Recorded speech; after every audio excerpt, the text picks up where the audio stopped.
하나님, 오늘은 종료주일입니다. 주님께서 우리의 연약함과 질고와 죄를 짊어지시고 십자가에 달려 돌아가심으로 말미암아 우리가 나음을 얻게 하시고 하나님의 보시기에 힘이 좋은 모습으로 치유되게 하시고 회복하시고 구원에 이르게 하시는 하나님의 뜻이 아버지 하나님 이루어지고 준비되는 이 종료주일 주간 우리가 아버지 하나님을 생각하며 묵상하며 거룩하게 지나가게 하여 주시고 이 종료주일을 통해서 우리가 부활의 영광을 사모하고 또 기대하며 믿음으로 나가는 저희들 될 수 있도록 주여 역사하여 주시옵소서.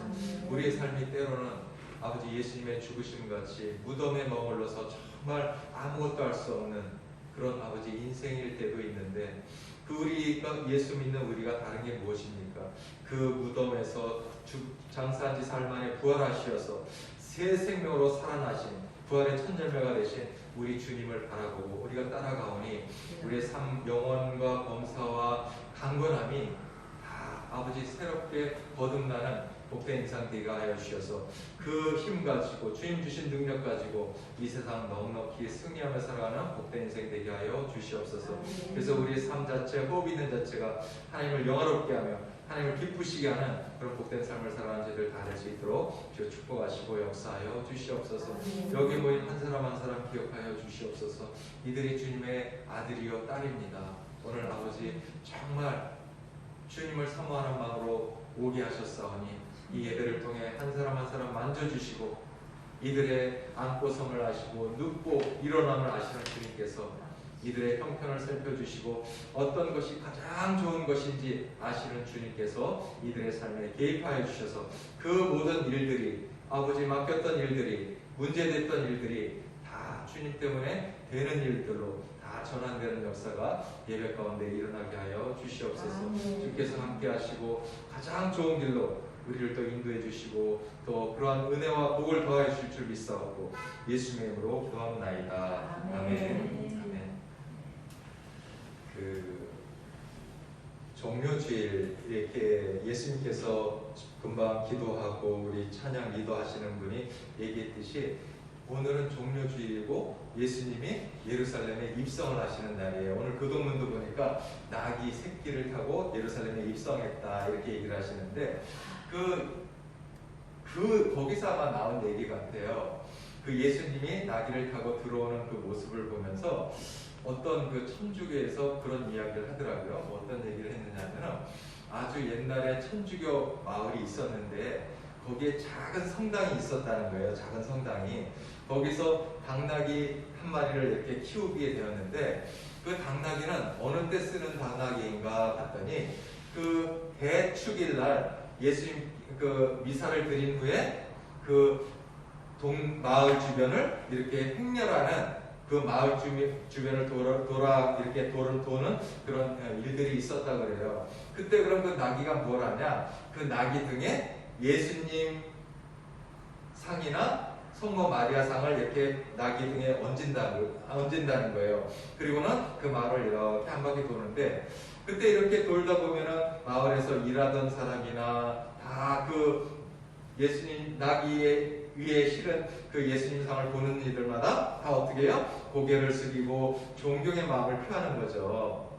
근데 문제가 뭐냐면 이 나귀가 항상 예수님을 태우고 이렇게 가다 보니까 자기가 대단한 존재로 느껴지는 거예요. 왜 느껴지느냐? 사람들이 자기를 보면은 전부 다 머리를 숙이고 자기를 존경으로 표하면서 이렇게 하니까 이 나귀가 너무나 자기가 대단한 인물인지 알게 된 거예요. 그래서 하루는 외양간에 이렇게 있게 되는데 야, 나같이 대단한 인물이 이렇게 외양간에 갇혀 있으면 되겠어? 하면서 외양간을 뛰쳐나왔다는 거예요. 뛰쳐나온 왜? 대접받기 위해서. 사람들에게 이렇게 인사받고 사람들에게 존경받기 위해서 그 외양간에서 뛰쳐나와서 딱 사람들 앞에 갔는데 사람들이 인사는커녕 저 당나귀 성당에서 뛰쳐나왔나 보다 하면서 자기를 막 잡으려 한다는 거죠. 그러더니 막 쫓아와서 그 나귀를 잡는 거예요. 그랬더니 나귀가 힝거리면서 왜 이 나같이 이렇게 위대한 사람을 대단한 사람을 너희가 함부로 대하냐 막 그러면서 막 뒷발질을 하는 거예요. 그러면 사람들이 어떻게 하냐?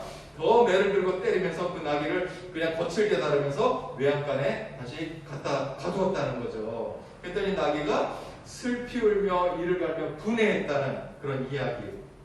여러분, 왜 그렇습니까? 그 사람들이 인사하며 존경을 표한 것은 나귀가 아니잖아요. 나귀 등에 얹혀진 예수님을 존경하는 표로 이렇게 인사를 하고 그런 거 아니겠습니까? 근데 나귀가 자기를 착각한 거죠. 여러분, 교만이라는 건 뭐냐면 주제 파악을 못하는 거예요. 분수를 알지 못하는 거예요. 나귀처럼 착각하는 거라는 거죠. 근데 중요한 건 뭔지 아세요? 우리가 신앙생활하는 데 있어서 착각하는 게 있다는 거예요. 그게 뭐냐? 우리가 이렇게 예배 드리면 다 구원받는 줄 안 되는 거예요. 이 신앙 속에서도 다 생활하면서도 이렇게 착각 속에 살아가는 교인들이 많이 있다는 거예요. 에베소서 5장 14절에 보면 잠자는 자여 깨어서 죽은 자들 가운데서 일어나라. 주께서 너희에게 빛이시리라. 이렇게 얘기하고 있거든요. 얼마나 영적으로 깊은 잠이 들었는지 마치 그 영혼이 죽은 자와 같더라는 거죠. 여러분, 그럼에도 불구하고 어떻게 하느냐? 사람들은 자기가 교회 다니니까, 세례를 받았으니까, 내가 직분을 받았으니까 다 구원받을 줄 알고 그렇게 살아간다는 거예요. 여러분, 그러면서 어떻게 살아가느냐? 세상 사람들과 여전히 똑같이 살아간다는 거예요. 지난주에 그 말씀하지 않았습니까? 이 세대를 본받지 말라고 하시는 말씀이 있잖아요. 근데 이 세대를 본받지 말라고 했는데 이 세상이 너무 사랑스러운 거예요. 이 세상이 너무 좋은 거예요. 이 세상이 너무 부러운 거예요. 그러다 보니까 어떻게 합니까? 세상을 쫓아 살더라는 거예요. 예수 믿으면서. 이렇게 살아도 교회를 다니니까 나는 구원 받을 거라 생각하면서 말입니다. 그래서 오늘 본문에 뭐라고 하느냐? 나더러 주여 주여 하는 자마다 다 천국에 갈 것이 아니요 다만 하늘에 계신 아버지 뜻대로 사는 자라야 구원을 받을 것이니라. 예수님을 구주라고 고백하는 것, 거기서 끝나는 게 아니라는 거예요. 더 나가서 하나님의 뜻대로 사는 자라야 구원을 받은 자라는 거죠. 그럼 하나님의 뜻대로 어떻게 사는 자가 구원을 받는 자냐? 간단하게 얘기한다면 주님이 싫어하는 것이라면 나도 싫어하는 거예요. 그리고 주님이 좋아하는 것이라면 내가 싫더라도 그것을 좋아하려고 애를 쓰면서 주님의 마음과 같이 가는 사람들이 그 사람이 구원받은 자라는 거죠. 그런데 여러분, 우리가 예수 믿는다고 하면서 대부분 어떤 줄 아세요? 하나님이 싫어하는 것, 대부분 우리가 좋아하는 것이 다 하나님이 싫어하는 것이 많이 있다는 거 여러분 아십니까? 오늘은 종료주일이에요. 예수께서 공생의 3년을 마치시고 예루살렘에 입성할 때에 예루살렘 백성들이 어떻게 합니까? 종려나무 가지를 꺾어가지고 호산나 다윗의 왕이여 하면서 예수님을 환영하고 너무나 기뻐한 그 일을 기념하기 위한 그 종료주일이거든요. 그런데 이 종료주일이 그렇게 계속 기쁜 날은 아니라는 거예요. 왜? 이 종료주일로부터 어떻게 해요? 고난주간이 시작되기 때문에 그렇다는 거죠. 여러분, 그런데 우리가 여기서 생각해 봐야 될 것이 뭐냐면은, 자, 보세요. 예수님이 예루살렘 입성할 때 막 종려가지를 꺾으면서 환영하면서 기뻐하고 호산나 다윗의 자손이요 하면서 이렇게 막 기뻐했잖아요. 우리를 구원하소서 하면서 너무나 기뻐했는데 금요일 날 예수님이 빌라도 재판에 섰을 때 뭐라 그럽니까? 십자가에 못 박으소서 한 사람도 바로 그 사람들이라는 거 아십니까? 왜 그렇습니까? 하나님을 제대로 믿지 않아서 그렇다는 거예요. 우리가 아까 얘기했듯이 하나님이 기뻐하시는 걸 내가 기뻐하려고 하고 하나님이 싫어하는 걸 내가 싫어하려고 애쓰며 사는 것, 이 세대를 본받지 않고 살려고 하는 것이 없다면은 어떡하냐? 우리가 다른 하나는 그 교회에 들여놓고 하나는 세상에 들여놓고 어떻게 해요? 이해타산적으로 하다 보면은 우리도 어느 순간 호산나 다윗의 자손이여 했다가 예수님을 십자가에 못 박으소서 이렇게 할 수 있는 사람이 될 수가 있다는 거예요. 그러기에 우리는 어떻게 됩니까? 언제 우리도 예수님을 배반할지 모르기 때문에 우리의 믿음을 항상 점검해 가야 된다는 거예요. 그래서 계시록 3장 1절에 보면 예수님께서 사대교회를 향하여 책망하는 이야기가 나와요. 뭐라고 나오냐? 내가 내 행위를 아노니 내가 살았다는 이름은 가졌으나 실상은 죽은 자로다. 뭐예요? 살았다 하는 이름은 가졌으나 이거 뭐냐면 예수 믿는다. 나는 정말 교인이다. 이런 뜻이에요. 근데 실상은 죽은 자로다 하는 건 뭐예요? 아까 얘기했듯이 영적으로 깊은 잠이 들어가지고 정말 죽은 자 같이 산다는 거예요. 영적으로. 그래서 구원받지 못하는 사람으로 살고 있다는 거예요. 여러분, 그 사람은 왜 그렇습니까? 그 사람이 이렇게 가면 교회 다니는데 말하는 거 보면은 교회 다니는 거 보면은 구원받은 사람 같이 살아요. 그런데 그 사람의 삶을 보니까 전혀 구원받은 사람처럼 살지 못하고 있다는 거죠. 그렇기 때문에 우리가 어떻게 됩니까? 우리 자신이 정말 이 고난주간 같은데 묵상하면서 정말 내가 구원받은 자의 삶을 살고 있는가? 우리가 이거 점검해보지 않으면 어느 순간에 예수님을 십자가에 못 박으소서 하는 그런 류의 백성이 될 수가 있다는 거예요.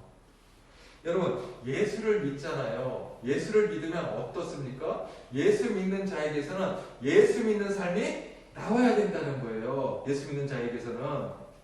예수 믿지 않는 사람에게서는 당연히 세상적인 삶이 나오잖아요. 그런데 우리가 예수 믿는다고 하면서 세상적인 삶이 나오는 교인들이 있다는 거죠.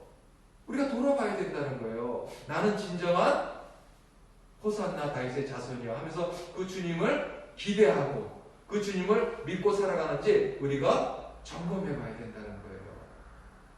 신앙생활 하다 보니까 저 집사님도 저 권사님도 그러네. 심지어 저 장로님도 저 목사님도 막 다투고 막 저렇게 사네.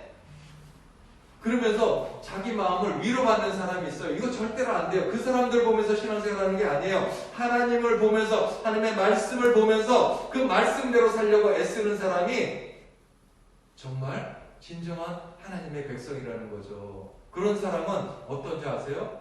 정말 어찌할꼬 탄식하면서 내가 죄인입니다 하면서 주께로 회개하며 나오는 자예요. 여러분, 제가 이 말씀을 준비하면서 그 금요일날 예수님께서 그 십자가에 달려 돌아가시잖아요. 그 십자가에 달렸을 때 보면은 좌측에도 우측에도 강도가 있어요. 예수님 자리에는 원래 누가 있어야 되는 거예요? 바라바가 매달려야 될 자리인데 왜 예수님이 매달렸어요? 예수를 십자가에 못 박으소서 한 사람들 때문에 그 강도 살인자는 자유를 얻고 예수님이 그 자리에 달리게 된 거예요. 근데 보니까 이 한편 성경에 보면 누가 정말 구원에 이르고 누가 예수님을 비방했는지 얘기가 나오지 않아요. 한편 강도라고 나와 있어요. 한편 강도. 근데 말씀을 이렇게 보다 보니까 예수님을 비방한, 어떻게 남은 구원하면서 너는 구원하지 못하느냐, 우리를 구원해봐라, 십자가에 달린 우리를, 그러면서 예수님을 비방했던 그 강도는 왼편 강도래요. 게스마스. 이름이 게스마스더라고요, 보니까. 그리고 우측에 있던 왜 우리는 우리 죄로 인해서 십자가에 달려서 죽을 죄를 당하지만 이 예수님은 아무 죄가 없다. 우리는 이 십자가에 달려 죽어도 싸지만 예수님은 그럴 뿐이 아닌데 이렇게 우리를 대신해서 십자가에 달려 돌아가시는 분이다 하면서 주님, 만약에 주님 나라 가실 때 나를 기억해 주소서 한 그 오른편에 있는 강도는 디스마스라는 거예요. 디스마스. 그래서 천주교에서는 이 디스마스를 성인으로 추대하고 있대요. 여러분 그런 걸 볼 때 보세요. 강도예요. 똑같이 살인하고 정말 죽을 죄를 십자가형으로 사형이면 여러분 얼마나 큰 죄입니까? 그런데 사형에 처하는데 그가 끝에 가서 어떻게 했습니까? 하나님의 아들을 인정하고 그 하나님의 아들에게 회개하고 은혜를 구하니까 그가 용서받을 뿐만 아니라 구원받았을 뿐만 아니라 천주교에서는 성인으로 추대되는 그런 일이 있더라는 거죠. 그러면 그걸 성인으로 추대되기 위해서가 아니라 왜 그렇게 됐느냐? 내가 회개하고 여러분 로마서의 얘기처럼 의인은 없나니 하나도 없다 그랬어요. 뭐냐? 다 죄인이라는 거예요. 오늘 하루 살아가잖아요. 여러분 오늘 하루 가만히 이렇게 돌아보면은 내가 입으로 행동으로 어떻게 많은 죄를 지으면서 살아가는지 여러분 알 거예요. 여러분 우리가 그 작은 죄를 저지르잖아요. 그 작은 죄로 인해서도 예수님은 십자가에 달려야만 하는 거예요. 근데 그 예수님이 위대한 게 뭔지 아세요? 그 작은 죄뿐만 아니라 큰 죄까지도 어떤 큰 죄도 해결하지 못하는 죄가 없는 게 바로 우리 예수님이라는 거죠. 그 예수님께 우리가 은혜를 구하고 나는 죄입니다 하고 나갈 때 어떻게 하느냐? 우리를 품어주시고 대신 십자가에 달려 돌아가 주시고 대신 고난당하시고 우리를 죄인에서 용서받은 의인으로 우리를 구원해 주신다는 거죠. 그래서 우리는 그 은혜를 아는 사람, 내가 죄인이고 회개하는 사람은 어떻게 하느냐? 죄인인데 어떻게 천국에 갑니까? 예수님으로 인해서 용서받은 의인이 되었기 때문에 의인이기 때문에 하늘나라에 갈 수가 있는 거예요. 여러분 나 같은 죄인 살리신 주은혜 놀라워 작사가 존 뉴턴이 7살 때까지 그 어머니가 신앙이 독실하기 때문에 그 존 뉴턴을 잘 양육했다는 거예요. 무릎에 앉혀가지고 정말 하나님 우리 성경책 어머니의 무릎 위에 앉아서 재미있게 듣던 말 이 책 중에 있으니 하듯이 그렇게 재미있게 어머니께 양육을 받아서 이 존 뉴턴이 어머니를 통해서 하나님을 보게 된 거예요. 하나님을 알게 된 거예요. 하나님을 만나게 된 거예요. 근데 그런 어머니를 그 어머니가 믿는 하나님이 글쎄 존 뉴턴 7살에 그 어머니를 데려가 버리는 거예요. 그러니 그 엄마가 얼마나 필요한 나이입니까 그때. 근데 그 하나님 어머니가 믿는 하나님이 그 어머니를 데려가니까 그때부터 하나님이 어딨냐. 그래서 막 엇나가기 시작한 거예요. 아버지를 따라서 배를 타면서 다니면서 보니까 내가 이렇게 살다간 세상 못 살겠으니까 그 뱃사람들이 얼마나 거칩니까? 얼마나 좀 강박해요. 그러니까 내가 이 사람들보다 더 이렇게 좀 강하지 않으면 안 되겠다 하니까 더 엇나가서 정말 그 아버지가 보기에도 이건 도저히 안 되겠다 해가지고 존 뉴턴을 그냥 내쳐버린 거예요. 그랬더니 존 뉴턴이 막 그렇게 정말 안 좋게 살다가 그 토마스 아퀴피스라는 그 책 거기에서 그리스도를 본받아라는 책을 보고서 거기에서 하나님을 만난 거예요. 어떤 마음이 생겼느냐? 그 책을 읽는데 그 하나님의 은혜가 임하니까 어떻게 됐느냐? 그때 어머니가 어렸을 때 자기에게 성경 들려줘서 그 어머니를 통해서 만난 하나님, 그 하나님을 만나게 되고 그 은혜에 감격하게 되고 또 어떤 것만 나오느냐? 자기가 그 후에 어머니가 돌아가셨다고 하나님 원망하면서 막 이렇게 원망하면서 살면서 어땠어요? 죄를 짓고 막 그랬던 그런 일들도 너무나 부끄러운 게 이렇게 느껴지게 되니까 그가 거기서 회개하고 어떻게 하면 내가 하나님께 죄 지은 것을 내가 용서하면서 그 하나님께 정말 영광을 돌며 살 수 있을까 해가지고 그가 목회의 길을 들어가서 목사로 82살까지 그렇게 하나님께 헌신 봉사하며 살았다는 거죠. 근데 그가 정말 살아생전에 자주 한 말이 있다는 거예요. 여러분 한번 들어봤을 거예요. 뭐냐? 내가 천국에 가보니까 3번 놀란다. 3번. 왜 놀라냐? 분명히 와 있을 거라고 생각한 사람이 천국에 앞만 뒤져봐도 없더라는 거예요. 여러분 그게 우리일 수 있다는 거예요. 분명히 저 사람 천국에 왔을 거라 생각하는데 앞만 뒤져봐도 그 사람이 없더라는 거예요. 또 한 번은 뭐냐? 저 사람은 천국 올 거라고 생각 못했는데 그 사람이 있어서 놀라게 되고, 나중에는 어떻습니까? 나 같은 죄인이 천국에 오게 돼서 놀라게 되었다. 그래서 그 가사에 보면 뭡니까? 큰 죄악에서 건지신 주은의 놀라와 나 처음 믿은 그 시간 귀하고 귀하다. 이제껏 내가 산 것은 주님의 은혜라. 또 나를 장차 본향에 하나님 나라에 인도해 주시리. 거기서 우리 영원히 주님의 은혜로 해처럼 밝게 살면서 주 찬양하리라. 이렇게 자신 있게 할 수 있는 게 뭐예요? 그 주님의 은혜. 지금 내가 그 큰 죄악, 정말 그 흑인들을 이렇게 팔려고 잡아다가 팔려고 하다가 병든 거 있으면 죽지도 않았는데 바닷물에 던져버리고 이런 악한 짓을 했던 그가 어느 순간 그 주님의 은혜를 경험하면서 다시금 새 사람이 되어서 많은 사람들에게 하나님의 영광을 드러내며 살아가는 이런 것들, 그런 사람이 구원받은 자의 삶을 살아갈 수가 있게 된다는 거예요. 여러분, 이번 고난주간은 저와 여러분이 정말 내가 구원받은 자의 삶을 살고 있는가 점검하는 시간이 되었으면 좋겠습니다. 그러기 위해서 십자가의 복음 앞에 우리가 서길 바랍니다. 그래서 다음 주 부활절에는 정말 구원의 감격 속에서 맞이하는 그런 복된 부활절이 되기를 주님의 이름으로 간절히 축원합니다.